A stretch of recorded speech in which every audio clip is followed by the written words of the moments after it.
नमस्कार मित्रांनो, ऑफिशियल अजय निकतेमध्ये आपणा सर्वांचं स्वागत आहे. आज सकाळपासून एका बातमीने बहुतेक जणांचं म्हणजे जे ही केस फॉलो करतात त्या लोकांचं त्या सर्व प्रेक्षकांचं म्हणूया आपण आणि राजकीय वर्तुळातलं, कारण राजकीय वर्तुळातलं म्हणायचं कारण असं की राजकीय वर्तुळातल्या अनेक पक्षाच्या अनेक लोकांच्या आणि अनेक नेत्यांचं याच्याकडे बारकाईने लक्ष आहे म्हणून राजकीय वर्तुळातलं म्हणतोय मी. तर लक्ष वेधून घेतं.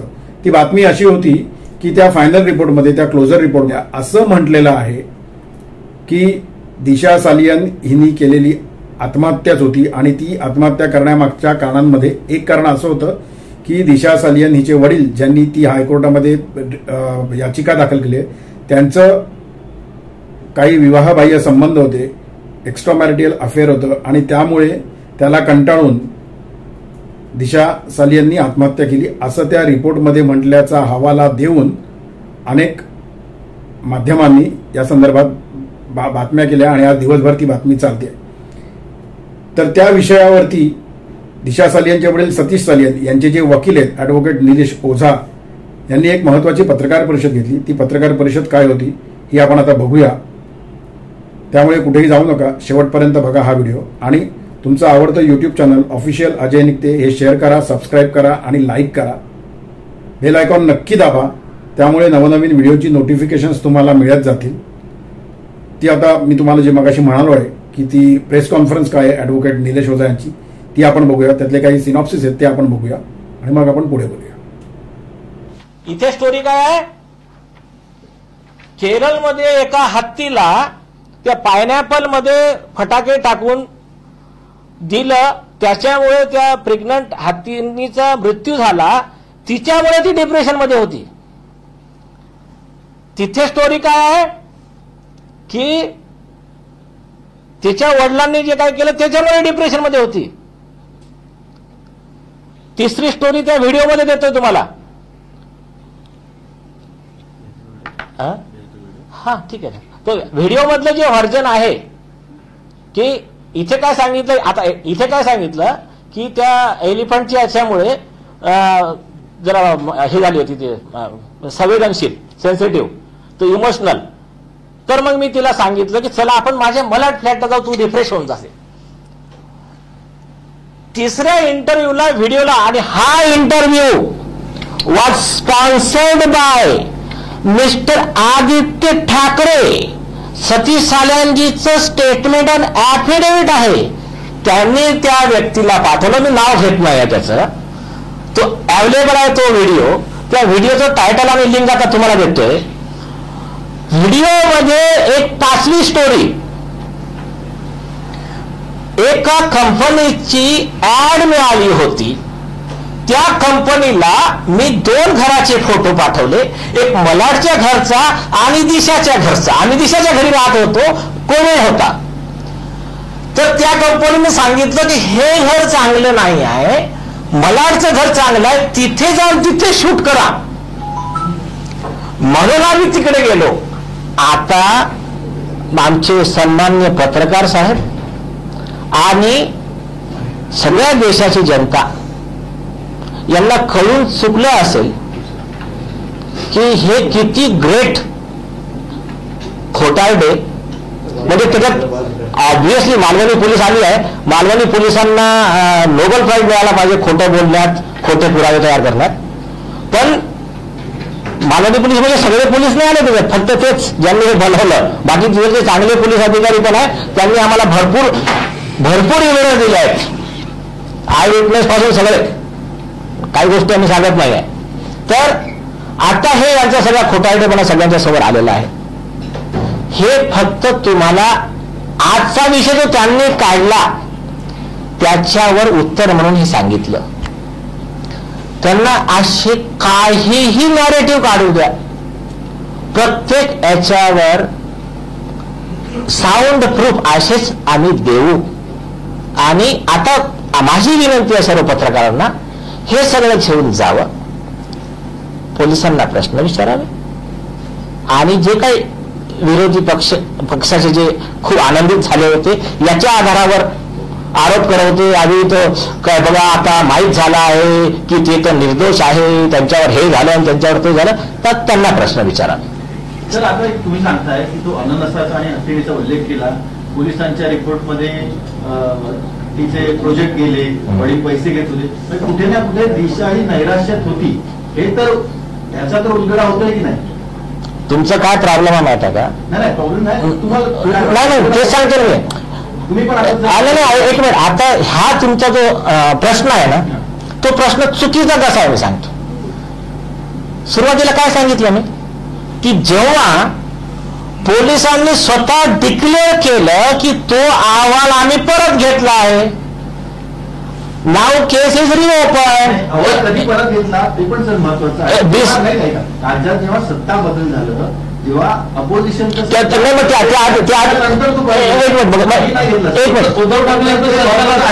परत घेण्यात आला. ही गोष्ट महत्वाची आहे की नाही की जेव्हा सत्ता पालन झाला त्याच्यानंतर तो पुन्हा फिरवताय तुम्ही. अहवाल न्यायालयाने मान्य केला का? अहवालाने न्यायालयाने मान्य केला का? त्याची लिगल व्हॅल्यू आहे का? पोलीस काय म्हणतात की आम्ही नाही, कधी घेतला ते इम्पॉर्टंट नाही आहे. अहवाल अस्तित्वात आहे का, त्याला आज लिगल व्हॅल्यू आहे का? हे बघा, तुम्ही एक तर काय करा, चांगला लॉ वाचून या, होमवर्क करून या. फक्त एक मिनिट, नाही आता माझा प्रश्न आहे. नाही चला आज मागे घेतला त्याची जी टाइमलाईन आहे ती मॅटर करते की नाही करत? नाही, आज मी फुलस्टॉप लावणार याला. हे जे आहे ना, हे नॅरेटिव्ह चालू देणार नाही. पहिला प्रश्न माझा तुम्हाला आहे, त्या अहवालाला कायदेशीर मान्यता आहे का, हे न्यायालयाने मान्य केला का? Yes or no? पोलीस म्हणतात नाही, माझा तुम्हाला प्रश्न आहे. त्यातला महत्वाचा प्रश्न असा आहे की त्यांनी ज्या वेळेला मागे घेतला, मागे घ्यायला लावलं, तेवढं सरकार त्याच्यावर येतो, त्या वेळेला महत्व आहे की नाही आहे. असं कसं काय महत्व नाही? सरकार मी म्हटलं आणि तुम्ही म्हटलं त्याला व्हॅल्यू नाही आहे. सुप्रीम कोर्ट काय म्हणते त्याला व्हॅल्यू आहे. याच्याबद्दल सुप्रीम कोर्ट काय म्हणते? चलो आज हे पुरा नॅरेटिव्ह फुल स्टॉप. हे लोक 75 केसचा वाचला का तुम्ही? येता त्याच्यात तो केस लिहिला, अमन कुमार सिंग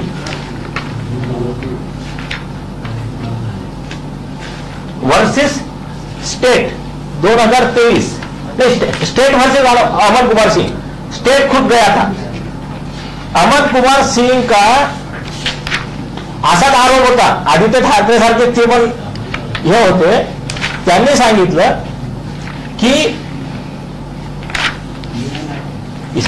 अमन कुमार सिंग निघाल,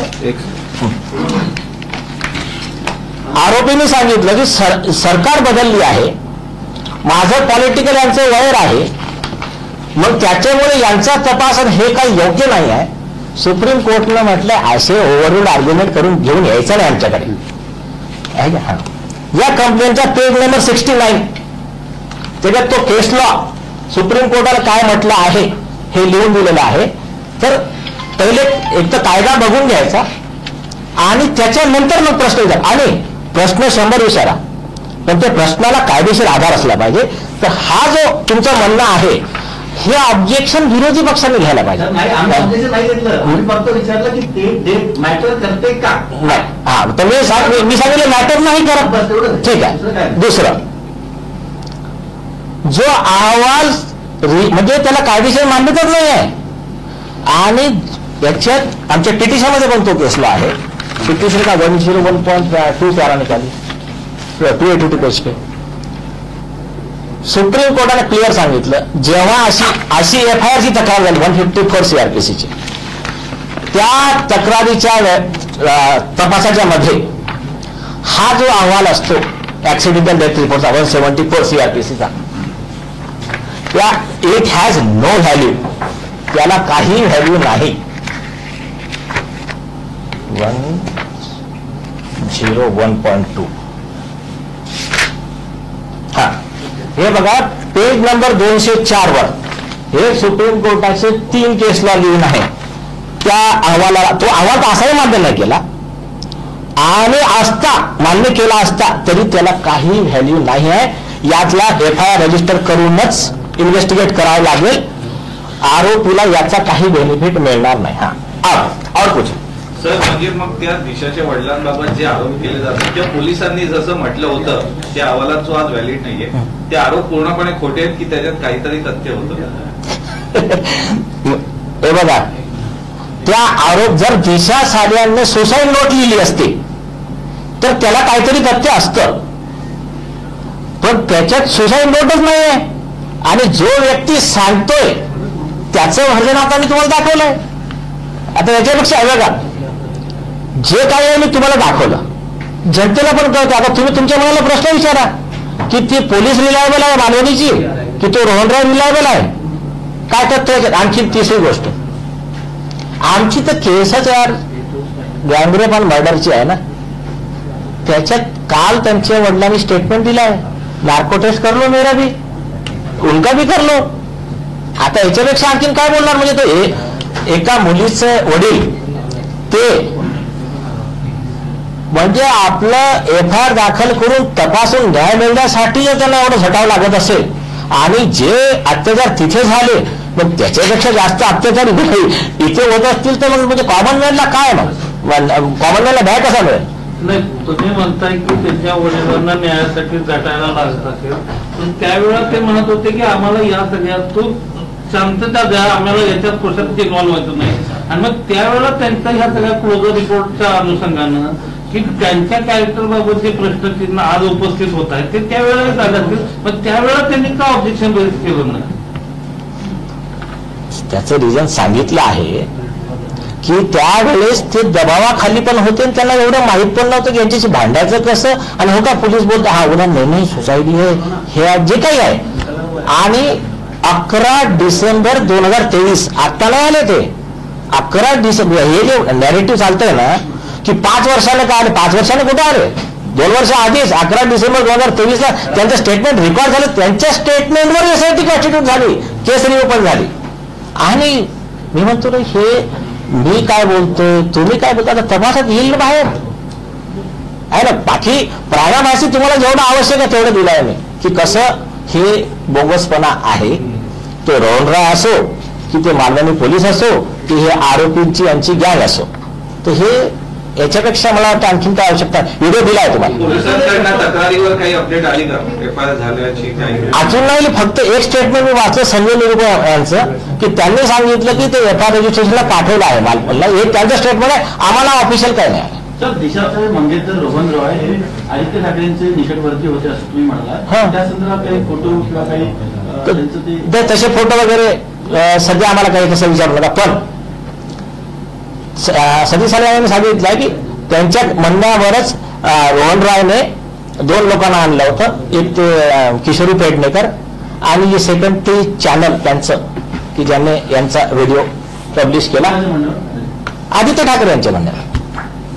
हा सर क्लोजर रिपोर्ट जो दाखल झालेला होता तो कोर्टात दाखल झाला असं तुम्ही म्हणालात, पण एडीआर जो दाखल होतो तो आकस्मिक मृत्यूची नोंद ज्यावेळेला होते आणि जो तपास जो होतो तो एसीपी दर्जाच्या अधिकाऱ्याला महानगर दंडाधिकाऱ्याचे अधिकार असतात त्यांच्याकडे जातो आणि त्यांनी त्यावेळेला अप्रूव्ह केला होता असं माहिती मिळतं. त्यावेळेला एसीपी कोण होते आणि त्यांनी हा अप्रूव्ह का केला होता? हा, तर मला एवढं सांगा, एसीपी दर्जाच्या अधिकाऱ्याला अधिकार असतात हे तुम्हाला कोणी सांगितलं? असं म्हणतात, असं म्हणा, पोलीस असं म्हणतात ते मला पहिले. हे पोलिसांना पत्र आहे, या पत्रामध्ये सेक्शन आणि हे कोर्टाच्या हायकोर्ट सुप्रीम कोर्टचे जे काही लॉ आहे ते गाईडलाईन आहे. जे कोणते पोलीस अधिकारी एसीपी कडे देऊन क्लोजर करत असतील दॅट इज ग्रॉसली इलिगल, कोर्टातच द्यावं लागेल त्याची एक कॉपी. अच्छा, और एक बात बहुत इंपॉर्टंट चीज है,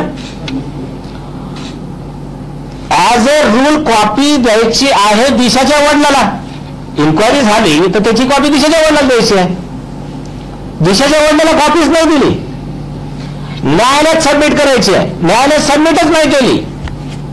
आणि आता ती कॉपी फक्त एका मीडियाच्या एका व्यक्तीकडे जाते, तो एक बातमी छापतो आणि त्याच्या आधारावर सगळे लोक बातमी उचलतात. बस हा एक प्रकार चालू आहे.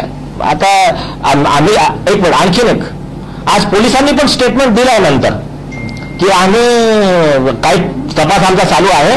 हा मागे घेतला. येस तो तपास चालूच राहणार ना, कारण एसआयटी ज्यावेळेला फॉर्म होते त्यावेळेला जुना जो क्लोजर रिपोर्ट आहे तो रिव्होक केल्याशिवाय तुम्हाला नव्यानं तपास सुरू करता येईल. डिसेंबरला ज्यावेळेला एसआयटीची घोषणा झाली त्यावेळेला तो report December 23 by default. Yes मेरी भी नार्को टेस्ट करा लीजिए, आरोपी की भी नार्को टेस्ट करा लीजिए. अब इससे ज्यादा क्या बोलेगा आदमी यार, बोलिए. अगर सालियान कुटुंबाबद्दल एवढी सगळी चर्चा माध्यमांमध्ये होते, मात्र सतीश सालियान जे स्वतः याचिकाकर्ते आहेत ते स्वतः कधी आपली भूमिका स्पष्ट करणार आहेत की त्यांना या सगळ्याबद्दल काय वाटतं, ते कुठल्या झोनमधनं जात आहेत, जे काही चर्चा होती त्यांना त्याचा किती त्रास होतो. आवश्यकता नाही त्यांना. जे काही सांगायचं त्यांनी सांगितलं, ऍफिडेव्हिट मध्ये दिलं आहे, तक्रारीत दिलं आहे. आरोपांबद्दल काय म्हणायचं माझे मान्य नाही म्हणून हे सांगितलं ना, हे खोटे आरोप आहे. हा आणखीन एक सांगतो, बरं झालं आता तुम्ही आठवण करून दिली. हे आता आरोप खोटे कसे आहे मी तुम्हाला सांगितलं. आता बघा, इतके दिवस काय चालू होतं की आम्ही काही बोललो आणि तुम्ही प्रश्न विचारायला गेले तर आदित्य ठाकरे आणि उद्धव ठाकरे त्यांचं उत्तर काय राहायचं, कोर्टात आहे ना, कोर्टात उत्तर देऊ, म्हणजे तुम्हाला उत्तर द्यायचे नाही. ते आता बघा, या पिटिशन मध्ये कोर्टात ते पार्टीज नाही, आरोपीला बोलायचाच अधिकार नाही, त्याचा कायदा आहे. ममता बॅनर्जीच्या भाच्याला 50 लाख रुपये कॉस्ट लावली हायकोर्टाने की जेव्हा अशी पीडितांची पिटिशन असते ते आरोपीला हस्तक्षेपचा अधिकार नसतो. ठीक आहे, पण आता आम्ही त्यांना एक चान्स देतो चांगला त्यांची बाजू मांडायचं. आता काय करणार आहे, सतीश सालियान साहेब आहे ना, आदित्य ठाकरेंवर हे असा जो प्रोपोगंडा त्यांनी पसरवला, तर आता डिफॉर्मेशनचं एक आम्ही सूट टाकणार. सूट टाकल्यानंतर मग त्यांना ऑप्शन नाही, उत्तर द्यावं लागेल, नाही तर मग सगळी प्रॉपर्टी वगैरे अटॅच होईल. तर मग ते जे काही आहे अभी मतलब घोडा मैदान दूर नाही, बहुत जल्दी, वेट अँड वॉच. ठाकरेंनी कधी सतीश सालियानशी कधी संपर्क साधला का? 5 वर्षात कधी, म्हणजे 2020 घटनेनंतर की आजच्या तारखेपर्यंत कधी इतके आरोप झाले, प्रत्यारोप झाले, ठाकरेंच्या वतीने कधी संपर्क? ठाकरेंच्या वतीने किशोरी पेडणेकर आल्या होत्या, त्यांनी आपल्या व्हिडिओमध्ये सांगितलं आहे. स्वतः ठाकरे किंवा आदित्य ठाकरे, उद्धव नाही नाही, ते कशाला जातील कोणाच्या घरी, ते तर माहिती डायरेक्ट त्यांचं ते आरोपी होते ना, तेच आरोपी होते ना. असा कधी संपर्क नाही असं आमच्या नॉलेजमध्ये आता तरी नाही. आता त्यांना काय, त्यांना विचारायचं ते एक प्रॉब्लेम असतं. तुम्ही बघितलं असेल, त्यांची आई रडणं सुरू करते, मेरे को तकलीफ होती यार, मेरे को आपकी तकलीफ दे रहे हो. त्या दिवशी पोलिसांना फोन लावला, सगळ्या गाड्या आल्या, तुम्हाला तुम्हीच होते तिथे, तर त्याची आई रडायला चालू करते.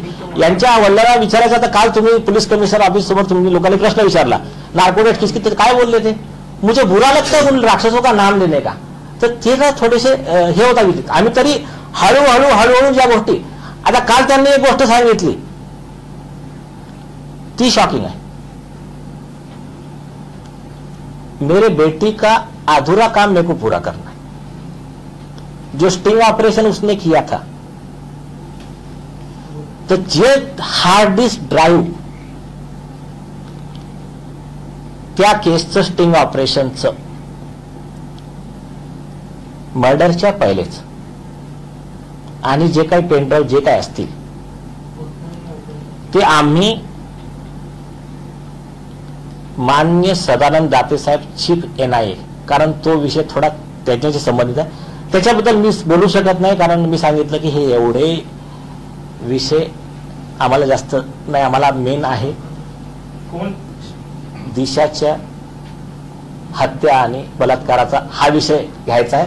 बाकीच्या विषयावर आम्ही काही करण्यापेक्षा आम्ही ते सरळ NIA ला पाठवून व्यवस्था करून टाकली आहे. आता ते झाले आणि ते सरकार झाले. दिशा सालियानचं मृत्यूचं भूत अजून कोणाकोणाच्या मानगुटीवर तुम्ही बसवणार आहात किंवा बसलाय तुमची? हे बघा, आमचा असं काही आमचा बसवण्याचा काही हा उद्देश नाही. जो येत जाईल, मी दोघे विचारतो, बसवणार आहात किंवा बसणार आहे. तर बघा, जेवढे नाव आले आहेत, परमवीर सिंग वगैरे, हे तर आहेच. माहिती अशी समजते की अजून 3 नावं तुमच्या टार्गेटमध्ये आहेत. का तुम्ही कॅमेरे लावले का आमच्याकडे? आय अप्रिशिएट, पण मी आता सांगणार नाही आहे. पण ये स्टिंग की बात की है, तो किसका स्टिंग किया है, कौन किया है? पेन ड्राइव की बात कर रहे हैं. मैं ज्यादा नहीं बोल सकता, बहुत कुछ बताएंगे? उनके आप उनके पिताजी का कल का स्टेटमेंट देख लीजिए जो हुआ है, आप लोगों ने भी पब्लिश किया है। दिशा की जो मर्डर का कारण बनी थी चीजें, उसका आप वो वीडियो में देख लीजिए, आप उठा लीजिए कि उसका जो भी हार्ड डिस्क ड्राइव्स है, पेन ड्राइव्स है, जो भी चीजें हैं, वो मैंने उनको कहा कि आप एनआईए को दे दीजिए, उसमें थोड़ा सा उसको जरा बाजू में रखिए, अभी हमको सिर्फ इसी पे कॉन्सेंट्रेट करना है, वो सरकार जाने, वो विषय मतलब हम बोल ही नहीं सकते, रोना आ जाएगा, छोड़ दीजिए उसको।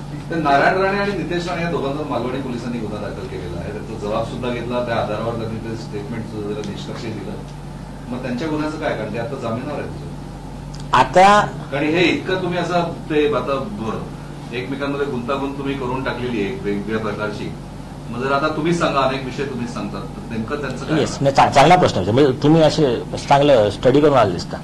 आता सांगतो हो, खूप सिंपल आहे. आता सतीश सायलान आले, त्यांनी अफिडेव्हिट दिलं, तक्रार त्यांचीच होती ना राणेंच्या ऑगस्टमध्ये. आता नारायण राणे आणि नितेश राणे यांच्या ऑगस्टमध्ये जी तक्रार दाखल झाली होती आणि त्या काळचे जे पोलीस अधिकारी आहे ज्यांनी उद्धव ठाकरे, आदित्य ठाकरे, परमवीर सिंग यांच्या इशाऱ्यावर यांना त्रास दिला होता, ते लोक IPC 166 असो, 211 असो, जे काही सेक्शन असतील, 220 असो, जे लागतील, म्हणजे मी कागद स्टडी करून सांगतो, तर त्याच्या अंतर्गत ते पोलीस अधिकारी आरोपी असतील. एक 164 अंतर्गत स्टेटमेंट रेकॉर्ड झालंय ना त्याच्यामुळे, नाही टाळलं नाही, मी सांगतोय 164 सोडून सांगितलं नाही, 164 CRPC आहे, मी IPC सांगतोय. हो, पण CRPC 164 अंतर्गत स्टेटमेंट रेकॉर्ड झालंय, कोणाचं झालंय आणखी काय नेमकं कंटेंट आहे त्याच्यात? 164 CRPCचं स्टेटमेंट हे सांगतायत की आम्ही सालियानला कोर्टात नेऊन त्यांचं स्टेटमेंट रेकॉर्ड केलं होतं, कॉपी दिलेली नाही आणि त्या स्टेटमेंटला लिगली तशी व्हॅल्यू नाही आहे अंडर दिस सर्कमस्टन्सेस. काय आता असं झालंय मला की म्हणजे की अजून कोर्टात एकही सुनावणी झाली नाही, आणखी जज म्हणून फैसला तुम्ही सुनावून टाकला, असं तर नाहीये ना? हा, नाही, त्याचं उत्तर देतो, हे माझं स्टेटमेंट नाही आहे. हे आहे supreme court, Amar Singh, page 2003 volume 2 SCC 518, मधु वर्सेस स्टेट 2014-12 SCC 419, नंतर सुप्रीम कोर्ट तिसरा जजमेंट बिमला देवी वर्सेस राजेश 2000. तर हे स्टेटमेंट माझे नाही आहे. सुप्रीम कोर्ट म्हणतो की त्याला जे काही 174 CRPCचे ऍक्सिडेंटल डेथ रिपोर्टची इन्क्वायरी रिपोर्ट असते, it has a no legal value. त्यांचे वर्ड वाचून घ्या तुम्ही, जर वाचायचे असतील तर. नाही वाचणार, पण थोड्या वेळाने, कारण अजून 2-3 जरा क्युरी आहे, म्हणजे काही कळत नाहीये, म्हणजे आता इतक्या जमलिंग झालेल्या आहेत ना, आता इकडनं तिकडे तिकडनं इकडे, म्हणजे दिशा झाली तर भूत आता आमच्याही मानगुटीवर बसतंय का? मध्येच तुम्ही आमच्या एखाद्या मित्रावर डिफॉर्मेशन दाखल करेल म्हणतात, काय करू सगळी? नाही करणार, नाही करणार, नाही करणार. एक प्रश्न आहे, पण आता सचिन एक प्रश्न आहे, एक क्युरी विचार मग तुझ्याकडे ये, मग तू सूत्र हातात घेऊन टाक. लफडा असं आहे या सगळ्या प्रकरणामध्ये, म्हणजे आता काही गोष्टी कळत नाही. आता तो क्लोजर रिपोर्ट पोलिसांनी सादर केला का नाही केला? तुम्ही एकीकडे म्हणतात की त्यांनी परत घेतला, बरोबर, एकीकडे म्हणतात की सादर केलाच नाही, नेमकं तथ्य काय? म्हणजे त्यांनी सादर केला का परत घेतला? येस, चांगला पॉईंट. म्हणजे तुमचं मला तुमच्याच बोलण्यावरचे मुद्दे कळत नाहीये. नाही, माझं नाही, ऐकून घ्या, हे माझं स्टेटमेंट नाही आहे. एक्झॅक्टली, हे स्टेटमेंट पोलिसांचं आहे, पण मी सांगतो तुम्हाला. प्लीज समोर. हा, तो रिपोर्ट पोलिसांनीच सांगितलं, म्हणजे आम्ही क्लोज केला आणि कोणाकडे सादर केला आता तुम्ही सांगितलं ना. ते म्हणतात सादर केला आम्ही कोणाकडे, सिनियर PI ने सादर केला असिस्टंट कमिशनर ऑफ पोलीसकडे, आणि असिस्टंट कमिशनर ऑफ पोलीसने म्हटलं ओके केस क्लोज्ड. मग वर्तुळ सरकारनं म्हटलं हे काय नालायकी आहे, हे काय पुरावे, record, case reopen, report, summary report record, ही त्यांची स्टोरी आहे. आम्ही त्यांना जो काल पत्र दिलं आहे पोलीस आयुक्तांना, त्याची कॉपी तुम्हाला बहुतेक मिळाली नाही म्हणून ना तर हे कन्फ्युजन झालंच नसतं. मग आता एक मिनिट, सादर करताय का राणे पितापुत्रांविरुद्ध? आता ते सरकार बघेल, मी तर त्यांचा सरकारचा प्रवक्ता नाही. पण ऐकून घ्या, काल आम्ही पोलीस आयुक्तांना, आपण हा जो मुद्दा आहे ना हा फार चांगला आहे, तुमच्या माध्यमातून हा मेसेज जाईल आता महाराष्ट्र सरकारला, कसं टेबल टेनिस चालू आहे ते. दिशाच्या वडिलाची तक्रार कोणती आहे? गँग रेप आणि मर्डरची. सुप्रीम कोर्टाची गाईडलाईन काय आहे? दखलपात्र गुन्हा आहे, एवढा सिरियस आहे, FIR नोंदून नंबर द्यायचा, क्राईम नंबर. नाही केलं तर तो पोलीस अधिकारी 166A IPC नुसार 2 वर्षाची शिक्षा आहे. आता आम्ही तक्रार दिली आणि पोलिसांना ऑप्शन नाही आहे. सुप्रीम कोर्ट काय म्हणतं, पहिले FIR रजिस्टर करायचा, खरा आहे खोटा आहे ते तेव्हा नसते बघायचं, पण तक्रार, मग तो जर रजिस्टर केला, तपासात आढळलं की हा FIR खोटा आहे तर फिर्यादीवर कारवाई करायची, खरा निघाला तर आरोपीवर करायची. हे part of that procedure supreme कोर्टने क्लिअर केली. आता जे बघा SITने जे चालू केलं आहे क्लोजरचा, तो चालू आहे 174 CRPCचा. आमची कंप्लेंट आहे 154 CRPCची. तर सुप्रीम कोर्ट काय म्हणते, 174 इज टोटली डिफरंट, त्याच्यात अरेस्ट असतं. 154 CRPC मध्ये अरेस्ट, चार्जशीट हे सगळं असतं. तर अशा कंडिशन मध्ये याच्यामध्ये पहिले FIR रजिस्टर व्हायला पाहिजे. आता जे परमवीर सिंग सारखे जे काही पोलीस अधिकारी आरोपी आहे ते काय त्याच्यात टेक्निक काढतायत की साहेब एक काम करा ना, SIT कडे पाठवून द्या, ती आपसात काय आणि त्याच्यातच राहू द्या पेंडिंग मध्ये चौकशीत. तर सुप्रीम कोर्टाने संविधान पीठ 2014 ललिता कुमारीमध्ये गाईडलाईन दिली, म्हणजे मी म्हणतो म्हणजे तुम्ही वाचून घ्यायच्यात पण लिहून, 7 दिवसाच्या पुढे तुम्हाला इन्क्वायरीत पण ठेवता येणार नाही आणि दखलपात्र असेल तर ते 7 दिवस पण नाही, आल्या आल्या FIR नोंद करावा लागेल. तर इथे हे जे आहे, आम्ही काल रायटिंग मध्ये त्यांना देऊन आलो केसला सहित की हे आमचा FIR आम्हाला क्राईम नंबर द्या. दुसरी आमची रिक्वेस्ट होती की सीन रिकन्स्ट्रक्शन करा मीडियाच्या सगळ्यांच्या समोर, कारण सीन रिकन्स्ट्रक्शन झालं तर यांची दुसरी थिअरी खोटी पडेल की अशी 20 फूट अशी हवेत उडत जाऊन मग खाली पडली, ती पडणार अशीच आहे ती. आमच्याकडे सगळे सायंटिफिक IITs जे काही आहेत ते आमच्याकडे आहेत. पण ते सीन रिकन्स्ट्रक्शन सगळ्या मीडिया पुढे झालं तर त्यांचा खोटेपणा उघडकीस पडेल. त्याच्याकरिता आम्ही काल हे पत्र देऊन आलो आणि दिशाच्या वडिलांनी स्टेटमेंट दिलं की माझं पण नार्को टेस्ट करा, आदित्य ठाकरेचं पण नार्को टेस्ट करा. तर काल हे जो अहवाल ऑलरेडी रिजेक्ट केला आहे, अमान्य केला आहे, रिकॉल केला आहे, त्याच्या आधारावर ह्या बातम्या चालवून दिशाच्या वडिलांची मानहानी बदनामी जी करण्यात आली आहे त्याचं एक जनतेच्या दरबारात ही आम्ही गोष्ट मांडत आहोत. पण कायदेशीर कारवाई करणार आदित्य ठाकरे आणि आदासवर. क्लोजर रिपोर्टच्या अनुषंगानं तुमच्या 2 वक्तव्यांमध्ये फार तफावत दिसून येते. अच्छा. कालच्या आणि परवाच्या पत्रकार परिषदा ज्या 2 झाल्या त्यामध्ये तुम्ही म्हणाला होतात की कोर्टानं क्लोजर रिपोर्ट रिजेक्ट केला म्हणून तपास सुरू झाला. आज तुम्ही म्हणताय, तुमचं वक्तव्य आहे आणि आज तुम्ही म्हणताय की हा क्लोजर रिपोर्ट दाखलच झाला नव्हता, तर तो पुढे केलाच नव्हता. त्याच्यामध्ये काय नेमकं कन्फ्युजन आहे? तुम्ही एकतर ऐकण्यात चूक केली असेल किंवा प्रश्न कन्फ्युजन असताना माझ्याकडून ते सुशांत सिंग वाला विषय झाला असेल आणि याच्यात असेल ना, असेल ना. म्हणजे एक लक्षात एक मला क्लिअर करतो, अगदी विनंतीत आहे, म्हणजे हे आता सगळंच लाईव्ह चाललंय, तो मुद्दा वेग आपण बाजूला सोडू. पण पोस्टमॉर्टम रिपोर्ट जसं समोर आला, ती बातमी पत्रकारांनी केली, तुम्ही एकावर आक्षेप घेतला, तीच बातमी सगळ्यांनीच केली, फॅक्ट सांगतो तुम्हाला. तर आता तो जो आलाय समोर, आपण त्याला चॅलेंज करणार आणि त्याच्यात तुमची बाजू घेणं, बाईट घेणं हे कालांतराने आलंच, कारण त्याशिवाय कसं आहे की दोन्ही बाजू समोरासमोर येते तोपर्यंत होत नाही. त्यामुळे ते आपण करतच असतो. पत्रकार हे तुमचेही मित्र आहेत, त्यांचेही मित्र आहेत, तुमचेही शत्रू आहेत, त्यांचेही शत्रू आहेत. त्यामुळे जे सत्य आहे ते सत्य. त्यामुळे आणि आत्ताही जे तुम्ही बोलला ना, आता जो म्हणजे कृष्णाने विचारला प्रश्न ना, तो सुद्धा बाईट मध्ये आहे. त्यामुळे एक विनंती आहे तुम्हाला की कोणताही पूर्वग्रह दूषित हे ठेवत नका जाऊ आणि प्रत्येकाशी प्रेमाने संबंध ठेवा. आपण सोबत आहोत.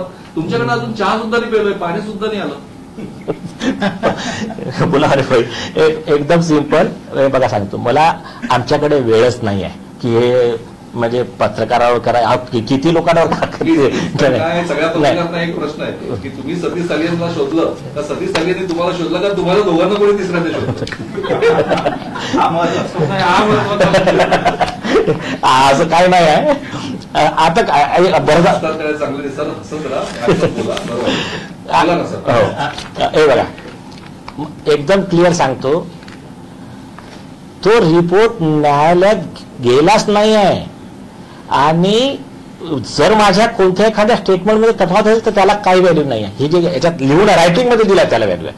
चूक झाली असेल मला माहित नाही, पण एवढं म्हणजे काय की ठीक आहे, मान्य करतो, आम्ही मान्य करतो. ठीक आहे,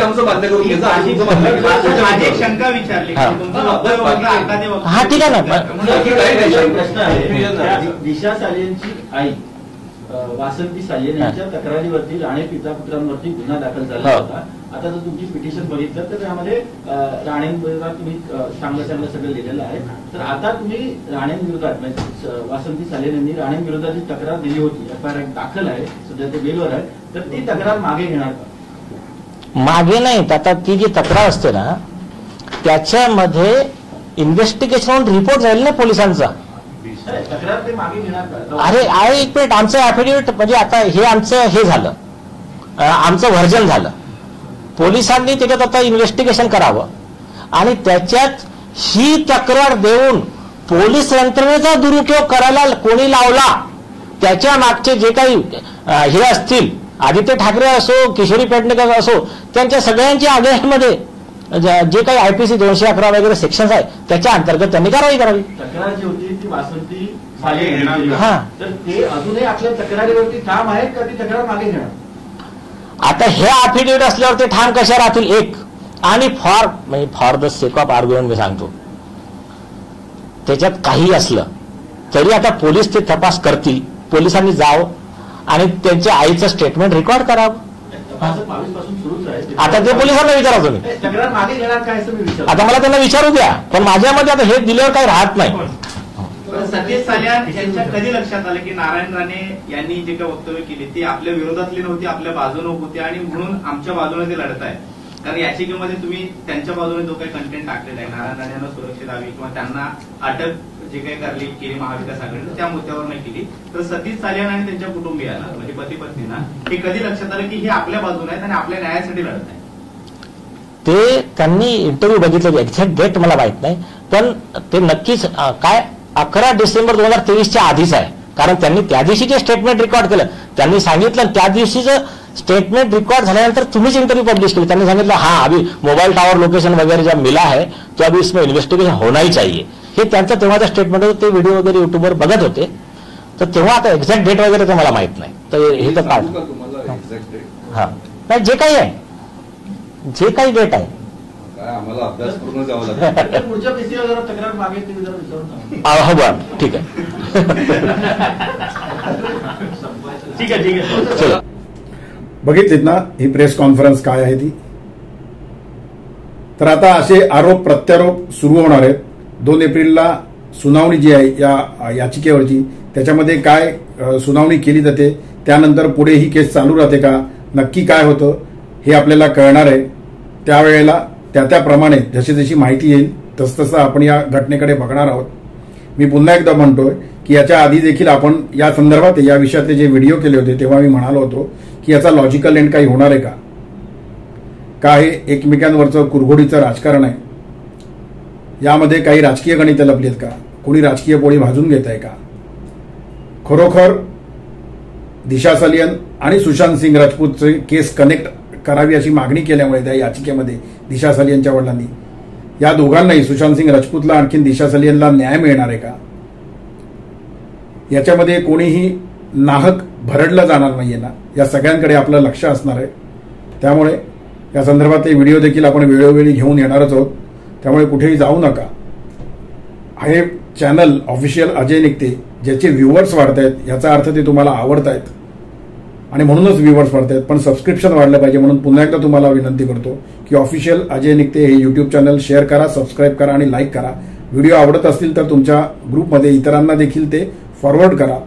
या संदर्भातले आणि याच्या इतर व्हिडिओच्या संदर्भातले देखील तुमचे जे काही कमेंट्स असतील ते व्हिडिओच्या खाली महत्वाची जे आहेत कमेंट्स, महत्वाचे म्हणजे तुमच्या दृष्टीने पण आणि मला सुधारण्याच्या दृष्टीने, महत्वाचे याच्यासाठी की मला काही सुधारणा करायची असतील तर त्या दृष्टीने ते जे कमेंट असतील ते नक्की टाकत जा. व्हॉट्सअपमध्ये मला भरपूर कमेंट्स तुमचे येतात, तुमच्या अनेक सूचना येतात, त्या मी नेहमी वाचत असतो, त्याप्रमाणे वागायचा, त्याप्रमाणे व्हिडिओ करायचा प्रयत्न करत असतो. त्यामुळे व्हॉट्सअपमधनं देखील तुम्ही मला सूचना करत जा. तोपर्यंत आपली रजा घेतो. पुन्हा भेटूया. धन्यवाद.